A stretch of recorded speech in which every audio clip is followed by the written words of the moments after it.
Why are opioids awesome?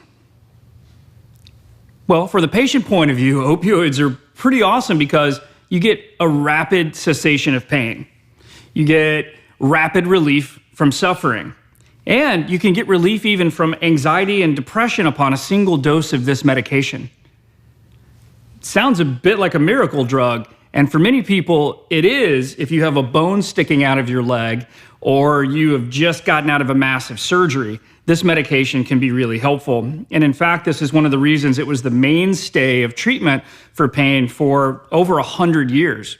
From the prescriber point of view, it's pretty awesome too on its surface. And the reason being is it's quick patient satisfaction. There are very few things we can do as physicians where a patient is screaming in pain, I give a medication, and all of a sudden I have a patient who's okay.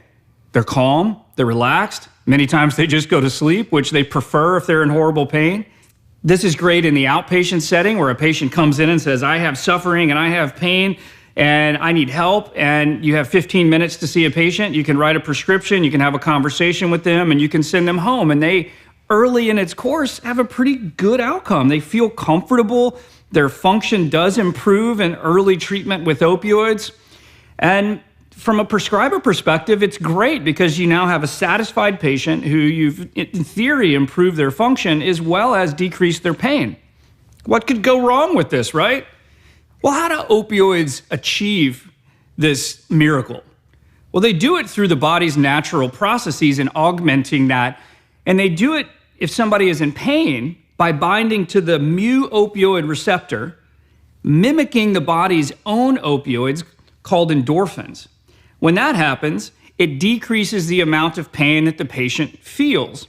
If you're not in pain, it does something totally different.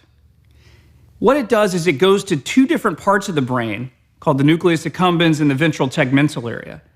When that happens, you get this discordant release of dopamine, this increase in dopamine in the reward system that's far beyond what it should be normally.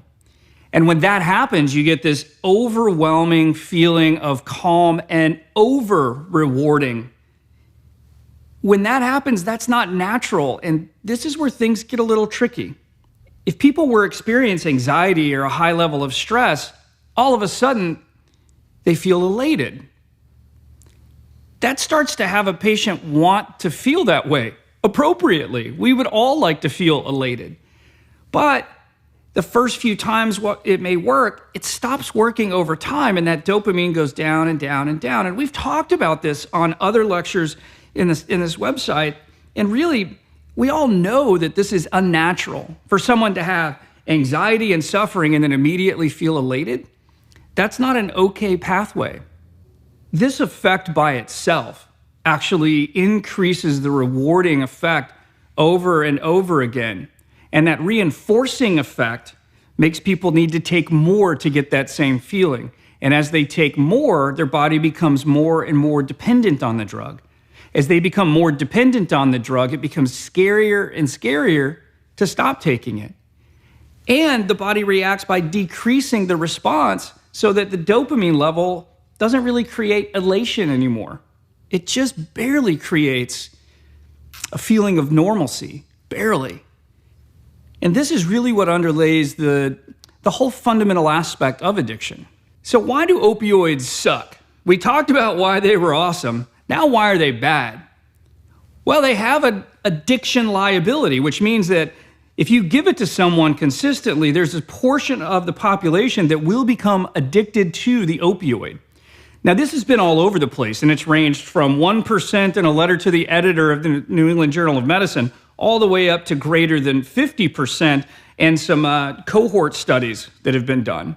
It probably lives somewhere in the high teens and mid-20s, and as a comparator, alcohol has about a 17% addiction liability, which means that if somebody uses alcohol on a consistent basis, they will start to develop the behaviors associated with addiction. And opioids are the same way. If somebody is taking these medications and they don't have significant pain, or if they have chronic pain, that this may be pushing on the dopamine differently as well, and they take it on a regular basis, what we find is that probably somewhere between 17 and 25% of people will develop all of those behaviors associated with addiction. And this doesn't even really start to get into the biggest risk of opioids, which we've seen a lot of in the United States: overdose. In 2016, over 35,000 people died of opioid overdose, with more than 60,000 people dying of overdose in general. This is not getting better in 2017, and quite honestly, things are continuing to go up, where after 2017, we're expecting over 50,000 people that will die from an opioid overdose, and greater than 75 to 80,000 people will die from overdose in general.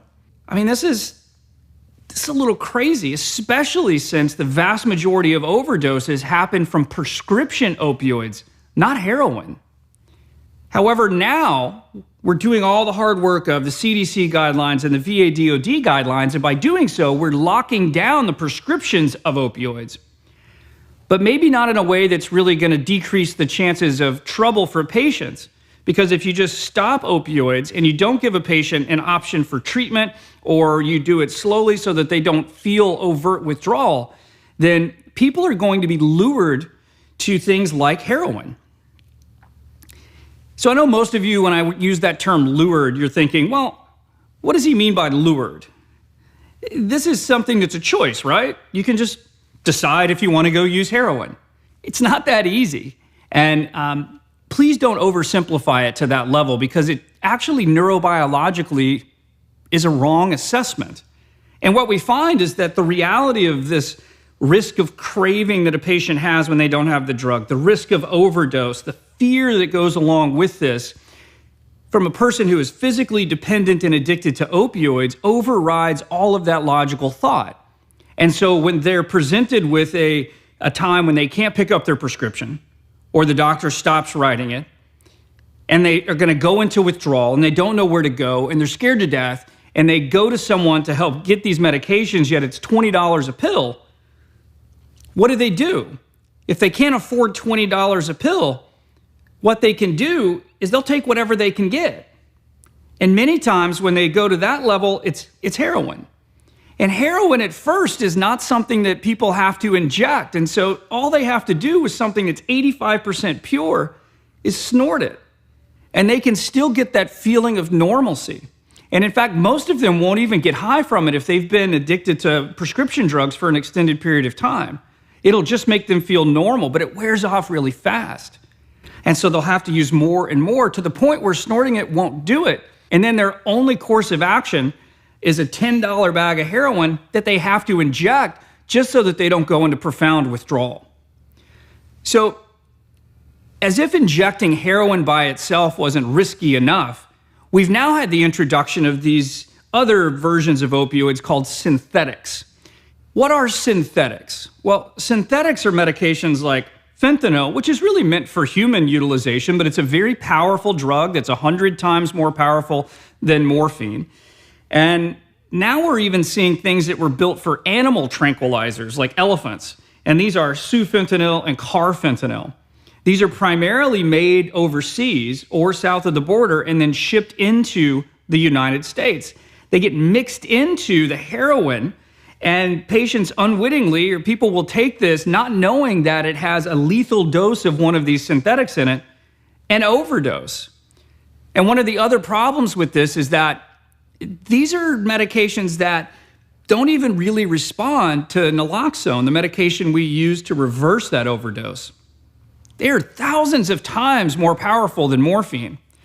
And I think if you think about it, you'll realize most dealers are not chemists. They don't have a lab where they're sitting down and measuring exactly what you're putting into this and exactly what concentration down to the microgram level, because it is microgram levels.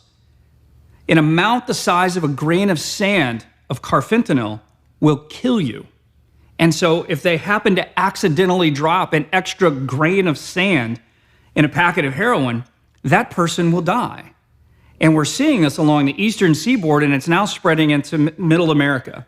And by the time you're watching this in late 2017 or early 2018, who knows where it's going to be at that point?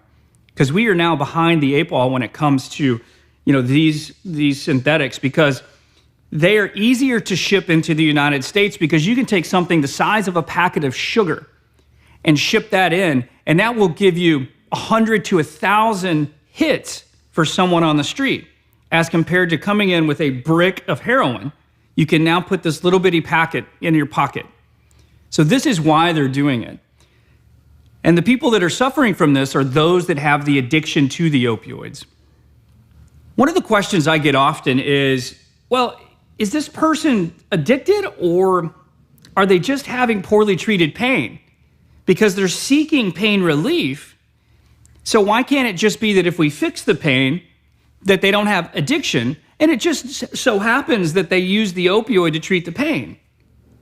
Well, I would say that this is really a difference without a distinction. Because if the pain relief seeking behaviors are focused solely on obtaining an opioid, then we should be treating these patients like they have an opioid use disorder. Because those behaviors are very well delineated within the DSM-5. I mean, it's not like patients are breaking into a yoga studio or a physical therapist, to try to get extra treatments. They're specifically going after opioids. And those opioids have that draw and that change in the mentation that creates this behavior of what we call drug-seeking behavior. Some people will justify it internally by being pain relief seeking. But of the thousands of patients that I've seen, I've literally only had one that I would call pseudo-addiction. And his pain behaviors were off the chart. And the minute that we treated his pain adequately, without giving him opioids, his behavior completely shifted. But 1 out of thousands is not a policy that we should be looking at.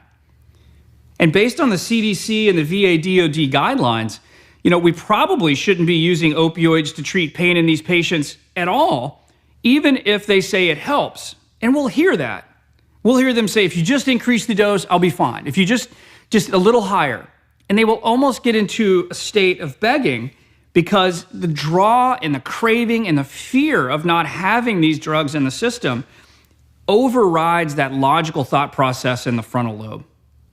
So in short, if we're talking about opioids and their liability as an addictive substance, they have to be up there either at the level of alcohol or higher as far as risk. If they're used for acute pain or end-of-life pain, they're great. They're safe. They're appropriate. But for utilization in patients with chronic pain or something that we can't really identify, there is only a significant amount of risk the longer you use them or the higher the dose is that you use. So patients who have pain behaviors that look like those of a patient who have an opioid use disorder should just be treated like they have an opioid use disorder and get appropriate behavioral therapies, appropriate medication-assisted treatment, appropriate wraparound case management. All of these things should happen because what they really need is someone to listen to them, recognize that they are suffering, and treat the right disease, not the wrong one.